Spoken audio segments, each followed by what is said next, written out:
No, this is not a horror movie. Well, a little bit perhaps, because I still have nightmares.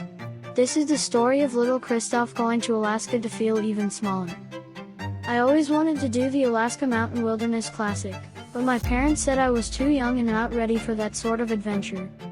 But this year I went rogue and told myself I would just do it, no matter what. Little Christof shouldn't be left behind.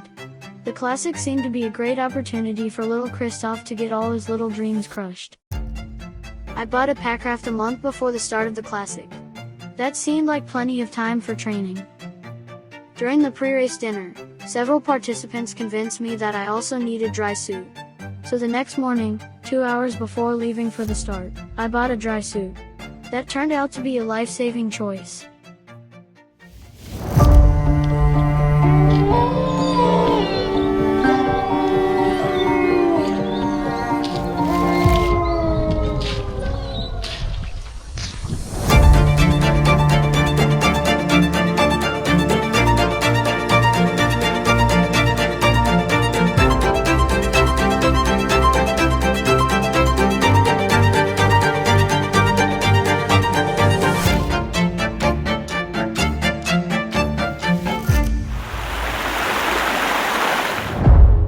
This year's classic went from the Little Talk River to McCarthy.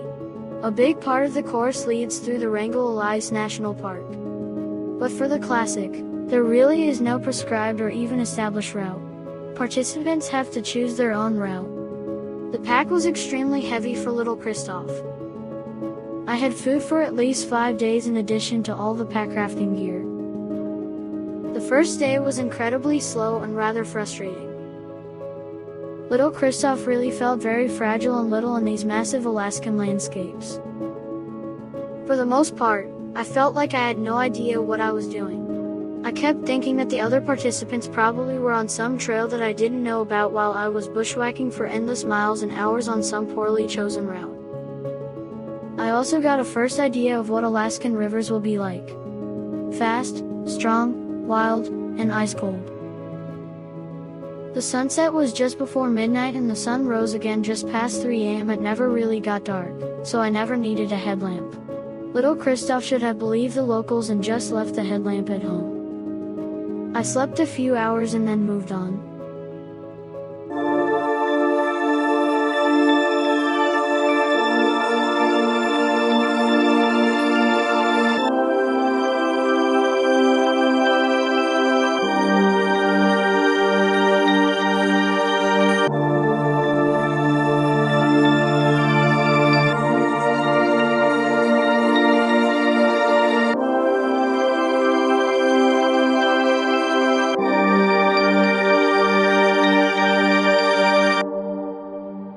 Soon I got to the first river that looked somewhat floatable. I was nervous about the floating because I lacked sufficient packrafting experience. Things went okay first, but there were more and more trees that often blocked the entire river. I constantly struggled to get out before river blockages. Several times I got washed through rapids I had no skills for or was flushed into trees. At some point I capsized and took a swim as I hit a tree that blocked the river. I thought the boat would be toast, and me too. I had to let go of the paddle to save my butt. Thankfully, the boat was fine, and so was I. I was able to hold onto it and to get ashore. Yet the paddle was gone. I figured that my classic was over and that the only option I had was to bail and to hike out to a place where I could be flown out with a bush plane. I packed up my boat and started bushwhacking down the river. I couldn't believe it when I saw my paddle 300 yards down the river in another tree. I was able to retrieve it easily. So me and my paddle were happily reunited. I inflated the boat again and continued my horror journey. A little further down the river I walked around some rapids when suddenly a beautiful wolf walked out of the forest. It didn't seem to care that I was there. It probably thought, what the heck is this little guy doing here?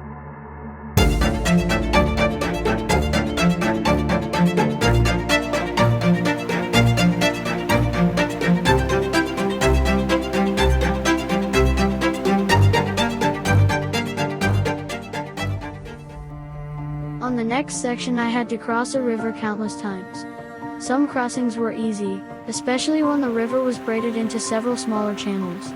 But sometimes there was just a single channel where the water was too deep and too swift for little Christof to cross. As a consequence, I had to do several big detours, including one into a side valley, to make my way around these impassable river sections. By midnight I was soaking wet and cold and decided to make a fire to warm up and dry my gear before sleeping for a few hours.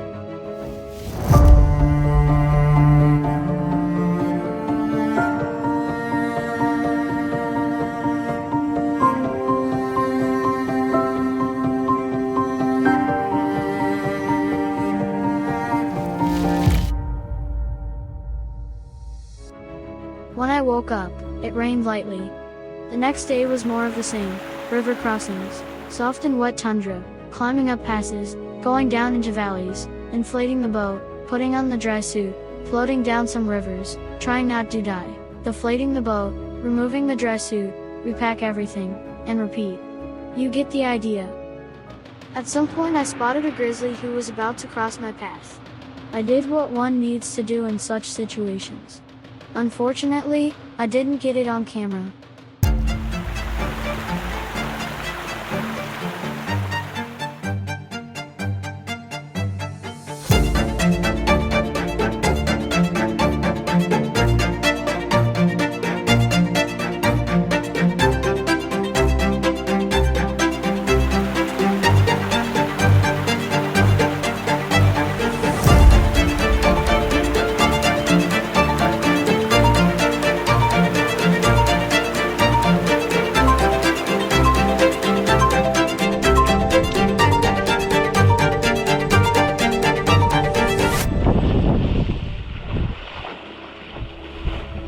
At some point the wind picked up and I had to be really careful while carrying the boat that it wouldn't fly away. The scenery was mind-blowingly beautiful and the weather held up so far. I eventually made it to Shoshana, a census-designated place in the Copper River census area. I had dinner in a public-use cabin before continuing for a couple more hours.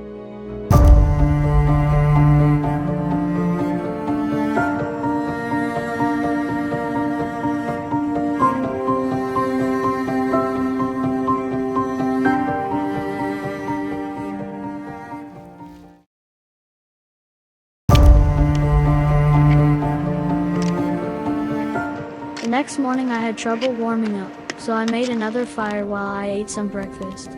That helped. I spent many miles and a lot of energy going through endless riverbeds that had no flat surface. I battled for miles through soft and soggy tundra, and bushwhacked for even longer. It was just another day in Alaska for little Christof, who felt utterly overwhelmed by pretty much everything. It's really hard to capture the scale of the Alaskan landscapes on camera. You have to be there to experience it for yourself. As you can imagine, there were also countless river crossings. Those seemed to never end. For some, I had to inflate the boat to cross, which was always very time-consuming.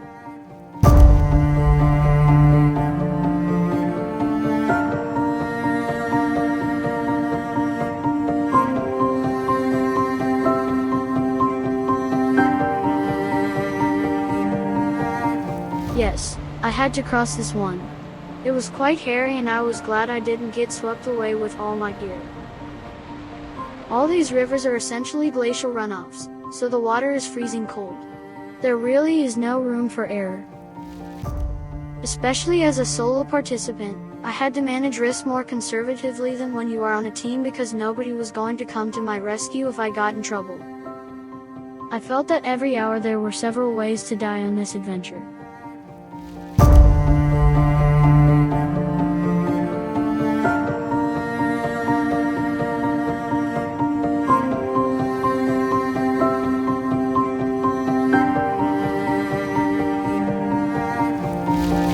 The glacial lake with the icebergs was very cool. Unfortunately, there was a strong wind in the wrong direction, otherwise I would have attempted to paddle it.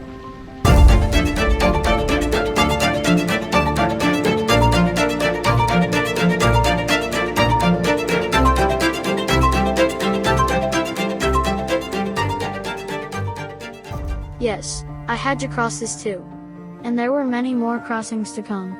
Once again, little Christof was too small to ford this one, so I had to inflate the boat. And here are some more examples of raging rivers.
And this is the so-called goat trail. Even goats don't really want to do this trail.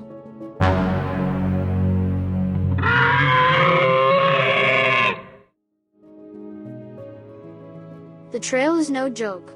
Well, it's hard to call it a trail. One misstep and you would slide to your death and fall over hundreds of feet high cliffs. The faint line in the scree is the actual trail. There is room for just 1 foot. At least the scenery was gorgeous.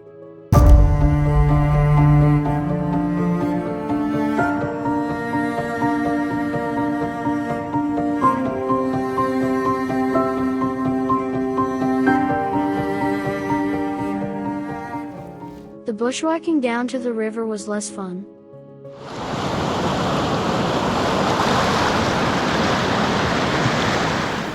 And let's not even talk about the river crossing and the mosquitoes. Oh no! Past midnight I set up camp and slept for a few hours. The river was still there and still raging in the morning. There was no way little Christof could float it with his gear and lacking skill set.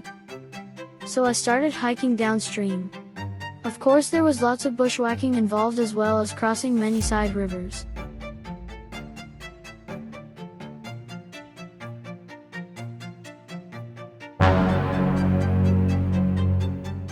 On one occasion I had to put on my dry suit because it took me so long to find a path in the riverbed to cross the stream safely. My feet were going completely numb in the ice-cold water. After many hours, I finally reached a point in the river where I thought I could make an attempt to float it.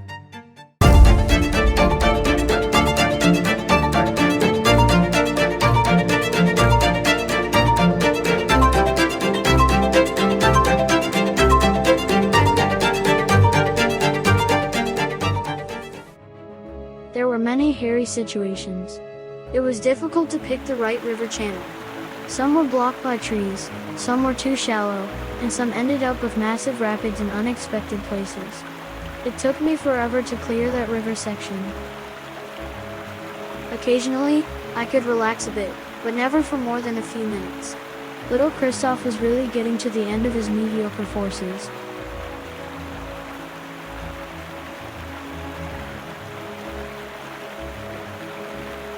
The end is mostly a blur. It was more of the same. Finally, just after 9 p.m., I reached the finish line and McCarthy and sunk into a chair.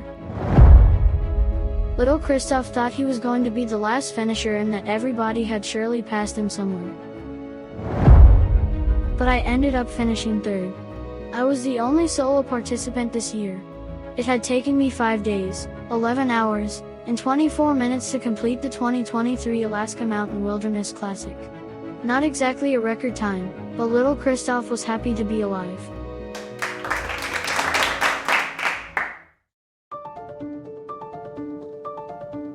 The next day we first had a fabulous breakfast at the Potato and McCarthy. Later, I hopped on the mail plane from McCarthy to Glen Ellen.